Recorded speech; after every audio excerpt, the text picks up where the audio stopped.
Alright, everyone. I'm going to be getting us started with today's discussion about ethical polyamory, responsibility, and significant otherness by Alexis Shotwell. I really liked the way that she started off her essay with the letter by Maria Kilke. In that, it's pretty different from what we've thought of like relationships and definitely marriage coming from the last reading. When it says merging of two people is impossible, basically because of it's a mutual consent that robs one or both partners from their fullest freedom. So yeah, I think that is definitely way different from what we had been thinking about, especially coming from last week, where we've been talking about mutual consent as something that you need to have to be in a good relationship. And in this sense, it's something that actually can like rob you of your anatomy in this place.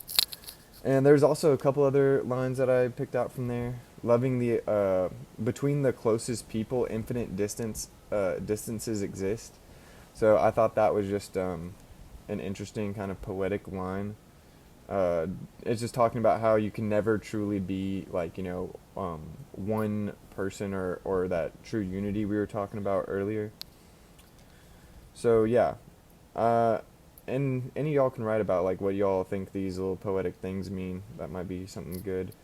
The next one I wrote down is loving the expanse between them, talking about this distance and like the act of being in love or loving, actually loving that space that prevents y'all from ever being like one true connection. Move on. Oh yeah, and a question from that is, do y'all think mutual consent can rob us of our anatomy, or can it? Is it possible? Personally, I think that it definitely can rob us of our anatomy, but this is, I don't know, kind of back to our question earlier in the year where it was like, if you consent to like giving up your autonomy, like, does that are you still an autonomous being in that situation?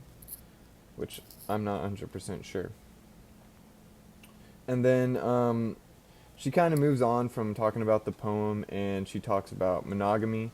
And monogamy, she states, is a failing norm, or at least people always fail to respect it, in the sense that there's people cheating all the time and divorce rates and whatnot. Like monogamy is this thing that's just not necessarily working a lot of the times. And so obviously she's writing this paper trying to, look at other solutions if monogamy is not working, and, she turns to polyamory. But with monogamy being as it is like normative in our society as it is it like even, she asked the question, is it even possible to be in the polyamorous relationship without, or having multiple relationships without being guilty or feeling like you're being evil? So then she kind of gives us a definition of polyamory. She talks about polyamory as the practice of consensually and with mutual interest negotiating desire for more than one relationship. So that's a important little definition that she gives us. She also notes another important thing about polyamory, meaning that being in a poly relationship means that you can have multiple partners at one time, but not always, which he notes is a very important nuance of the definition. Meaning that just because you are in a relationship with only one person, you can still be polyamorous. And we'll get into why that's more important here in a sec, I think. But basically, she moves on to talking about why polyamory is important, because it involves like the naming of poly practices, which give us an account for like the responsibilities that come with being in intimate relationships. So now I'm going to talk about the section where she's called "What is monogamy?" Then, and to her, monogamy is just another form of polyamory, which is why I was talking about earlier is maybe not just being in one relationship doesn't mean you're poly. Maybe we're all secretly poly or something. But monogamy is a form of polyamory, meaning that monogamous relationships are built on agreements that express a consensual navigation of possible or actual desire for multiple relationships. So, a little simpler, like just even whenever you're in a relationship with one person, with that person, you're constantly navigating this desire that you have for other people or people that just are not your partner. And so, is it possible, with all this being said, she also talks about some things that, like, what do we consider cheating? Like, what is actual monogamy? Especially if, I was looking for the part. She has, like, a bunch of different things where it's like, oh, what if you're thinking about someone else while you're having sex? Or what if you're thinking about a fictional character? Or whatever it is that you're thinking about while you're having sex? Is that considered cheating? Which be a good question to answer. um, but let's get back to where I was. Is it, yeah, do y'all think it's possible to be monogamously attracted to multiple people so long as you never act on that attraction? I thought that was a very good question that she put in the reading. Just because I feel like that's kind of the rules that people go by in society for monogamy. They're like, well, I don't know, maybe they're just being naive if they're denying that they're actually attracted to, other people, or they find some other people attractive. But so long as you're not acting on that attraction, is that, you're in a monogamous relationship. I would think that's what a lot of people would consider being monogamous these days.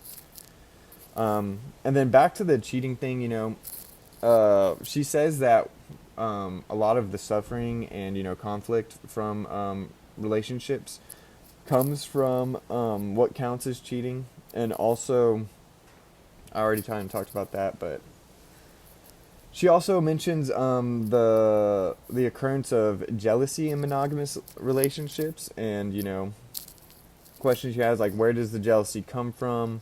Why is there so much of it in monogamous relationships specifically? To answer this question, she, kind of looks back at our history and the history of monogamy, and, how women were really saw as, like, property for a lot of history, and something that men owned, and something that was to continue, like, the male lineage, the male bloodline, the last name, and whatnot. And so yeah, that's why a lot of monogamy comes out of, like, this, the jealousy comes from, like, wanting to own that person. And she says, like, a lot of the discussions when it comes to relationships and monogamy have to do with property and ownership. So that's, like, why she's saying, like, you really feel jealous whenever your partner's with someone else, is because you want, to have a sense of ownership over them, I guess. But, then she kind of gets in, after that, she starts talking about the poly frameworks and the stuff that my friends Shanta and Kaden are going to talk about. But she basically says that both monogamous and polyamorous relationships deal with the challenges that come with being interested in people.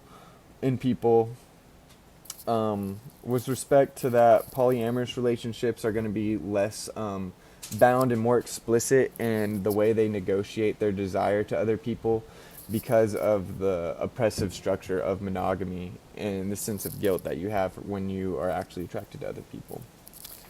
But thank you all for listening, and goodbye.